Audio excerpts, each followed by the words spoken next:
head football coach for Eden Prairie. Anybody who's a football fan knows this. And they have decided and voluntarily given up their time and talent to meet with us today. So I'm going to call on both of them, and your program is yours.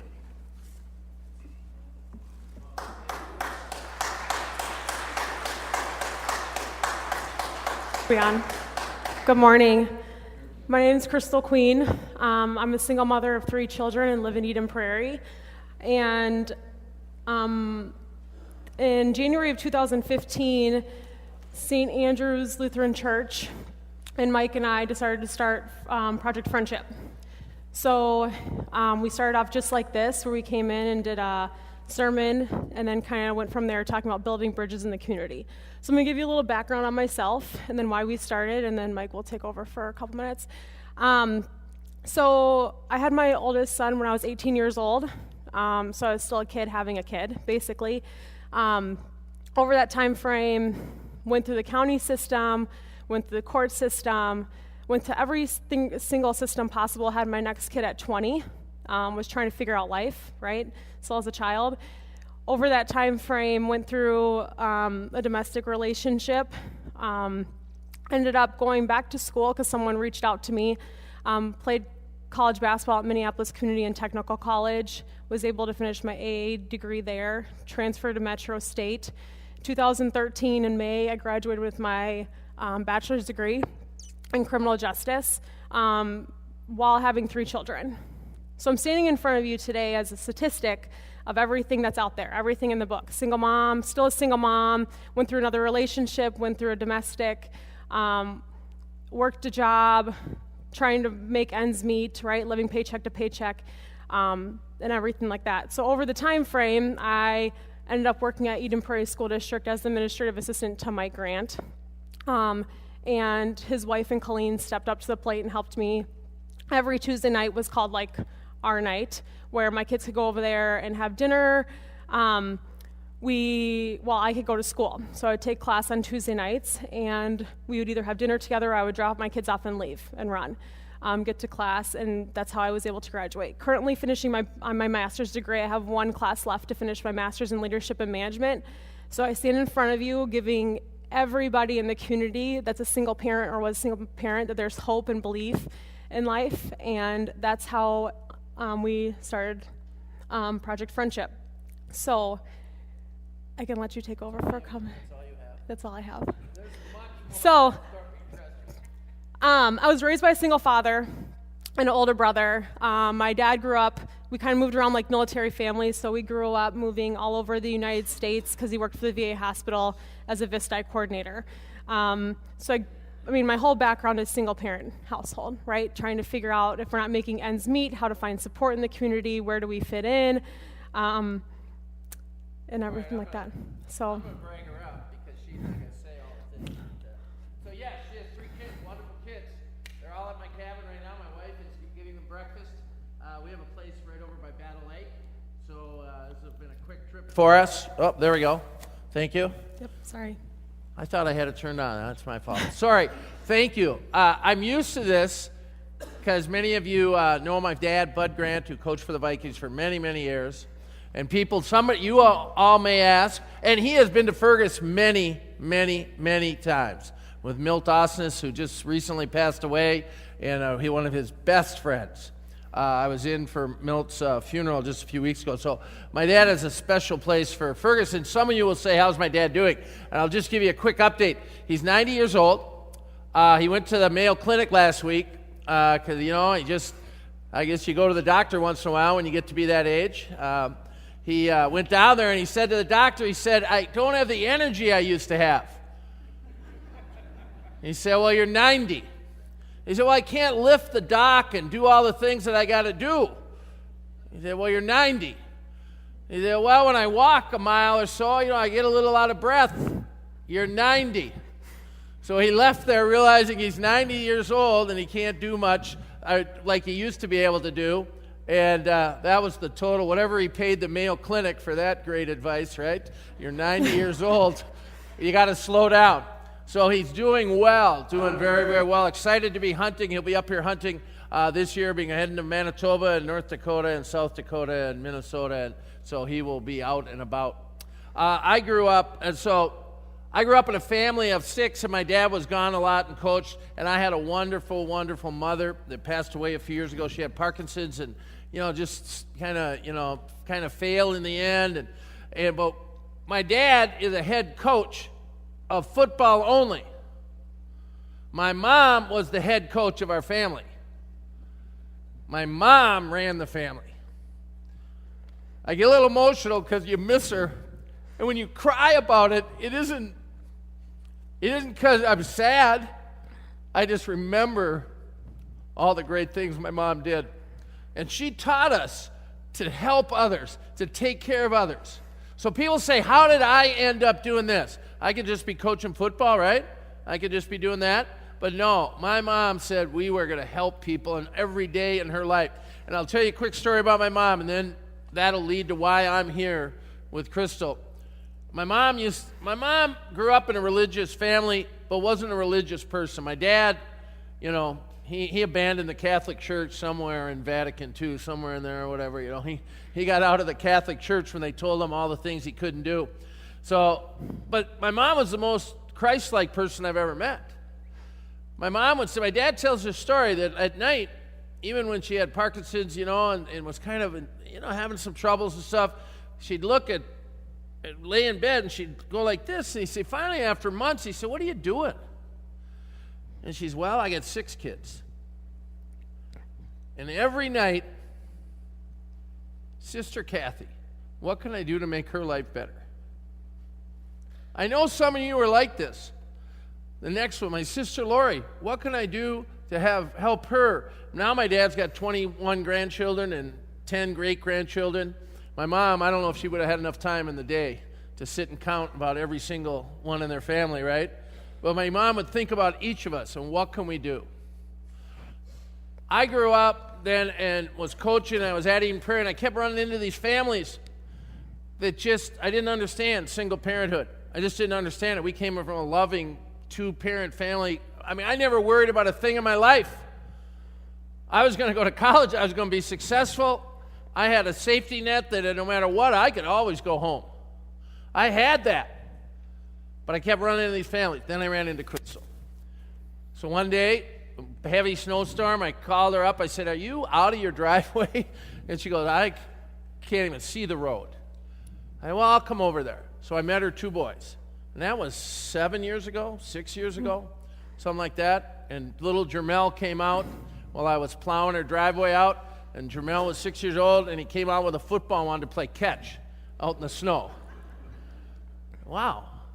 Because Crystal has raised these 3 kids with literally no support from the dads. 0. Well, maybe that much. But literally has raised them by herself. And I met that. I said, well, what can we do? Because in education, we go to a lot of meetings, right? And we sit around and we talk about statistics, and we say, oh, what a shame that this is that way. I got so tired of every meeting. Some of you are probably like me. I'm tired of meetings. I don't want to go to another meeting. I'm a do guy. What are we going to do? My wife and I said, we can do this. We can give her Tuesday nights. We can make her dinner so one night a week she doesn't have to think about dinner. For a single mom, that's huge. For a single mom, that's a huge thing to say. I don't have to think about dinner tonight. I can do this. When she calls and something's wrong or something's broken or something's going on, we can be there. So we developed that relationship, all right, and it's not a financial thing. It is how can we help you? How can we support you? Colleen and I were proud to be at her college graduation. We're proud to see all of, the jobs that she's moved up in the world. And it isn't us doing it, it's Crystal doing it. It isn't us. We're just there to support. We're just say, what can we do to help you? So she's raised these 3 kids. She owns her own home now. She has come from somebody that didn't know. I mean, what I always say, single parents are one catastrophe from homelessness. Right? Right. Right. I mean, she's one something, the car breaking down, something happened where you're in homelessness. And so how can we help? What can we do? What can we do? And so Clean and I said originally that her two sons, at the time too, all right, her two sons are going to make it. We don't know if they're going to be great athletes. We don't know if they're going to be great students. We don't know, but they're going to be great young men. Now, last night when we were playing games at the kitchen table and we had to have a little time out and I had to sit and talk to them about how to behave and how you treat people and what you do, that's part of that, right? That doesn't cost a thing, does it? Doesn't cost a thing. I know you probably have something you want to add. I could keep going, so go ahead. No, go ahead. You talk. I want you to talk about what it's been like. So, it's just an authentic relationship that was built between my family and Mike's family. So over time, when we decided to start Project Friendship through St. Andrews, they started as their ministry project. So we started off little, just by helping a couple families in the community. Right now, we've evolved to over 58 single-family households. Literally within the southwest suburbs, we have a couple families in Brooklyn Park, Brooklyn Center. We provide financial counseling, so financial literacy. We provide guidance, basically one-on-one guidance. We provide support. We also provide other groups where we put them together. So single-family households, we do picnics and different things where we can get them in the door so that they understand that they're not by themselves, because I think that's the biggest thing. Most single-parent households think that they're by themselves and they're alone, and they're not. There's a lot of families, like in Eden Prairie alone, our statistic is 11% right now, are single-parent households, which means that somebody in their household, the adult, is raising children that are 18 years and younger, meaning that it could be a grandmother, an aunt, an uncle, it doesn't matter. It's one person in that household that's raising them. That's a huge statistic. So it's a huge group of people that are being missed giving them hope, support, belief, and everything else that they need in life. So Project Friendship basically is something that helps every single aspect of their life, and however we can help guide them and transform their lives. We also, so through St. Andrews, what we agreed upon was that we do matchings, kind of like Big Brothers, Big Sisters, if you've heard that, where we actually take households in the community that are willing to donate and give their time, right? Not money, but their time to actually support a single-parent household. So it could be as easy as Tuesday nights you come over and have dinner, or one night a week we go play board games, or hey, we'll come and support your band concert or your football game or whatever it might be. And we have, I know one family that's an older couple, whose kids are all gone. They're paired with a younger mom with a younger kid, a boy, and on Sundays, that boy just goes over there for about 4 or 5 hours. Well, if you're a single mom and you have 4 or 5 hours where you can go do what you want to do, that's a huge thing. And that young man is spending time with that couple, and they do stuff, they go do things, but also, more than anything, it's time spent talking to those young, and for the Crystal's, her kids. My favorite time is car rides. Crystal will call me and she'll say, hey, I'm running late from work. Can you get Reese at daycare? Hey, let's go. I go pick up Reese at daycare. I'm all, signed in as somebody that can do all that. Colleen and I both are. I go pick them up, and that ride is a huge time to sit and talk about how's his day, what's going on. I think some of you understand that car rides are a good thing. They can't go anywhere. They got to listen to you. We can preach at them, right? We can preach at them and tell them how you treat people, how you act. We just had this conversation with all three of them yesterday when Crystal was not there. She was somewhere else in the house, and we talked about how you treat people and how you, and this was after one of the brothers, imagine that, brothers fighting, had the other one pushed him and kicked him in the leg, and I go, I'm worried about how you treat people. That's the value of this, to have another, especially, and it's not always just single moms, someone will say that, but it's mostly single moms, right? We all know that. It's mostly single moms that are raising kids. Not always. But the single moms, the benefit of having another male in that life to talk about life and to talk about how you act and how you treat, and they've learned how to fish, and they've been on, towed in on the tube, and we're teaching them to ski, and they learn, and I can say this in Fergus, I might not say this in Eden Prairie, they learn how to shoot a gun. Eden Prairie, they go, what? Here, Jamal and Crystal just both finished their firearm safety thing together, and we probably would have never done that without being part of our family. What else do you want to add? We have a couple minutes. Go ahead. What? I'm good. Okay. I was reading here. I thought this was great. I think when God speaks to you in many ways, and so sometimes people, like Chris was saying, do you know exactly what you're going to talk about? I say, it'll come to me in some way. But here, this is really what Project Friendship is about in the prayer of the day.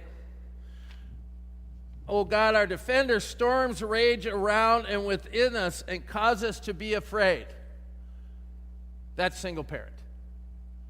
There are storms around them, big storms and little storms that rage around single parents all the time. Rescue your people from despair and deliver your sons and daughters from fear and preserve us in the faith of your Son, Jesus Christ and Savior. Now, our families, it isn't a religious thing. It's not a judgment thing. What I tell the families is, when I meet, and what we've done is when there's a family going to meet, I'll sit and talk with those families and say, okay, we don't judge. We don't try to raise the kids. We don't tell them everything they're doing wrong. That's not it. It's support and love them. Just support them and give them the relief. Give them that safety net. So as the storms rage around them, Project Friendship can be that calming influence, that place, that safety net where they go, you know what? All this is going on, but I have. And I think when Crystal says, and I hope she says, when all that goes around in my life, I have Mike and Colleen. So I have one more thing I'm going to say. So as doing this as a ministry project, one of the biggest things as we talk about religion is that a lot of single-parent households are scared, right, in general. Like, they're afraid, they're not quite sure, they don't know what you want out of it or why you're inviting them to go do things or just trying to be nice, right? Like, because human nature is we're trying to be nice. So, like, this is just an example. So my story, so when Mike would invite us to come over and have dinner, right, and I worked for Mike, I was like, okay, this weirdo, right? Like, why is he inviting my family over for dinner, right? And, like, then his wife would invite me, and I'm like, why do they keep inviting us, right? And that's, like, what's going on in my head. Like, just push back. No, thank you, right? No, it's okay. You're super weird. Like, why are you asking me to do this, right? And then, or like, what do you want in return, and that kind of thing. But then over time, I was like, okay, yeah, let's go over and have dinner. The kids can go play in the backyard. They have a huge basketball hoop in their backyard. The kids can run around crazy. So I was like, let's do this. And then over time, it turned into, okay, we started to talk and build a relationship, right? So you might invite somebody over and over and over and over again in the community, and they might keep saying no and no and no, but you never know when that one chance is that they will say yes, right? And they're not doing it because they see you as like someone they don't want to be around. They do it because they don't know what's going to happen to them themselves. Does that make sense? So like friendship isn't about who's been in their life the longest. It's who's walked in their life and proved it, right? So if you keep doing it over and over and over again, they're going to be like, oh, they're just trying to be nice. At some point, something's going to give inside of themselves and say, okay, let's do this. Let's see if this is going to work, and let's just, move forward. And then that's how you build an authentic relationship. So it's just an example. And now when she comes to the house, she walks in, opens the fridge, and says, what do you have? So it has changed. It's all about the food. It has changed. and it's been an honor for me and a thrill for me to have her three boys who, Reese, who's the youngest I've known, since the day he was born. And, when Reese, he goes to his dad's for a couple days a week, and every time he goes, he has to come give me a hug before he goes. What else do you need in life, right? What else do you need? That's the type of experiences you can have.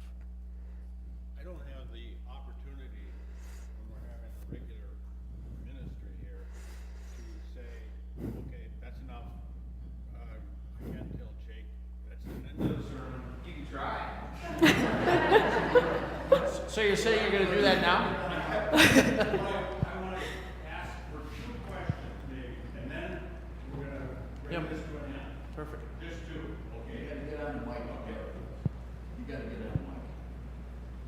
He said he wants to ask for 2 questions before we're done, so if anybody has a question. Anybody have a question? All right. Oh, we do have a question right over here. So, how many people in your congregation are involved in your program? Well, here's the answer. She's asked how many people in our congregation, and we had lots. We had a huge fundraiser there with 50 people involved. Right now we have like 15, 16 families paired together, but other people in the church are working with us. We use their facilities. Now, we have moved because we have gotten so big. Trust me, Crystal is the go-to person in Eden Prairie. I'm not. She's the go-to. And I hear from the police now, I hear from county workers, I hear from moms. I hear in the student activities, they come to me and said, have you ever heard of this Crystal Queen? I said, well, yeah, a little bit. What do you need? So, well, we've heard she's the person that helps single parents in this community. She's the one we go to because we don't trust the county, we don't trust the city, we trust Crystal. And we know Crystal's going to tell us straight. Crystal has had parents, moms that come and say, I'm going to lose my house in 2 days, I'm out of work, I don't know what to do. And Crystal said, let's go, we're going right down to the county right now. So we have moved on and we now have become our own nonprofit organization. All right, so we now no longer where we are sponsored by the church, where the church did all of the work. We are now partnered with the church. So Pastor Peter is on our board, as we meet and we use their facilities and stuff. But we had Wells Fargo and other companies wanting to make donations and become huge corporate sponsors, but they can't do it to a church. All right, and so we said, well, we got to form our own, because if Wells Fargo wants to give us money to support these parents, we need to find a way that they want to do that. So anyway, I don't know if that answers your question. Here's what I would say. No one does this anywhere that we know of in the country, what we've been doing.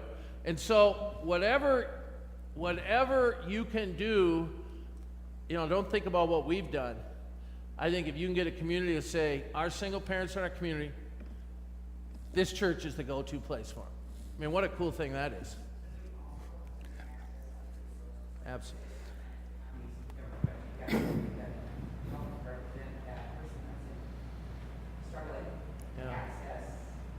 Correct. So like one of your biggest places here in Fergus is Salvation. You have to repeat what she said. She said, do we refer people to other agencies in the county and to other people in the city? Yeah, absolutely. Absolutely. And that's what Crystal's an expert at.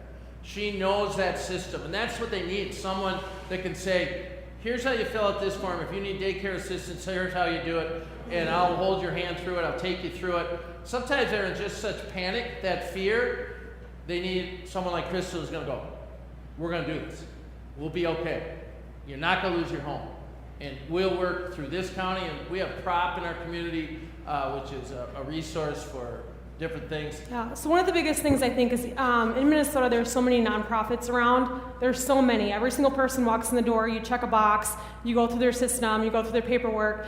But that doesn't mean it's really going to help you understand, help that person across the table from you, that's the worker, understand what's really going on, right? They're there to process the data and move on. Process the data and move on, right? So you're a case number to them, right? So just like big brothers, big sisters, you're partnered, your kids are partnered with somebody, but as a parent, you're not.